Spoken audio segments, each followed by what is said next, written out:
খবর 24 সাথে আপনাকে স্বাগত। নতুন নতুন খবর জানার জন্য আমাদের চ্যানেলে চোখ রাখুন। রাস্তায় পিচ ঢালা হয়েছে ঠিকই, তবে পিচে হাত দিলেই উঠে আসছে বলে অভিযোগ। এদিকে প্রতিবাদ করলে শাসক দলের হুমকির মুখে পড়তে হচ্ছে বলে অভিযোগ উঠছে।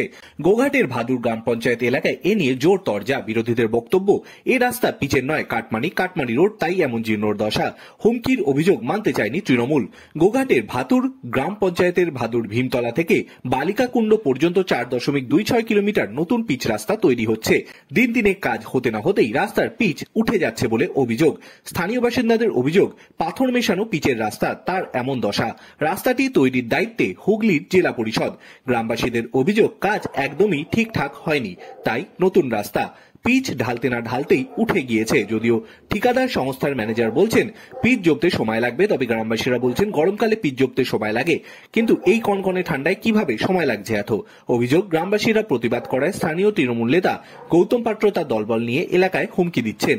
তৃণমূল ব্লক সভাপতি তথা গোঘাট 1 নম্বর পঞ্চায়েত সমিতির সভাপতি বিজয় রায় অবশ্য এই হুমকির অভিযোগ অস্বীকার করেছেন। এলাকার বাসিন্দা অয়ন মুখোপাধ্যায় বলেন, অনেকদিন পর রাস্তা হচ্ছে গ্রামে, আমরা খুব খুশি হয়েছিলাম, কিন্তু 2-3 দিন কাজ করার পর দেখছি রাস্তায় হাত দিলেই পিচ উঠে আসছে। 200-300 মিটারের কাজ হয়েছে, তার এই অবস্থা। পিচ বসতে এত সময় লাগে নাকি? আমরা কিন্তু ঠিকাদারকে বলি পিচ ঢালার আগে যেসব জিনিস সেগুলো এত কম দিচ্ছ কেন? তখন ঠিকাদার বলে 5 বছরের গ্যারান্টি আছে, কিছুই হবে না। 3 দিনেই রাস্তার এই হাল, 5 বছরে কি টিকবে? ঠিকাদার ম্যানেজার অরবিন্দ পাল বলেন, পিচটা 3 দিন আগে দেয়া হয়েছে, একটু তো জমতে সময় দিতে হবে, সপ্তাহখানেক সময় তো লাগবেই। আর কেউ যদি কিছু দিয়ে খুঁড়ে দেয় তাহলে তো হবেই, গাড়ি চলছে, একটু সময় দিতেই হবে। আজ বসছে কাল উঠে আসছে বললে হয়? নিয়ম মেনেই কাজ হয়েছে। স্থানীয় তৃণমূল নেতা গৌতম পাত্র বলেন, রাস্তা সম্পর্কে তো আমাদেরও কাজের অভিজ্ঞতা নেই, আলোচনার মধ্যে দিয়ে সবটা মিটমাট করতে হবে। হঠকারিতা করতে গেলে দেখা যায় ঠিকাদাররা চলে গিয়েছে, রাস্তা বন্ধ হয়ে পড়ে আছে।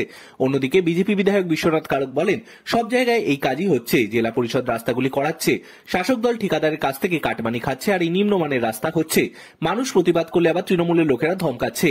তবে তৃণমূল ব্লক সভাপতি তথা গোঘাট 1 নম্বর পঞ্চায়েত সভাপতির সভাপতি বিজয় রায় সমস্ত অভিযোগ অস্বীকার করেন আর বলেন, শীতের সময় গ্রামটা বাংলায় পিচের কাজ করার যোগ্য পরিবেশ নেই। জেলা পরিষদের সঙ্গে আমরা কথা বলেছি, ঠিকাদারের সঙ্গেও কথা বলে নতুন করে কাজটা করা যায় কিনা দেখছি। আবহাওয়ার কারণেই সমস্যা, এটা বলতে পারি।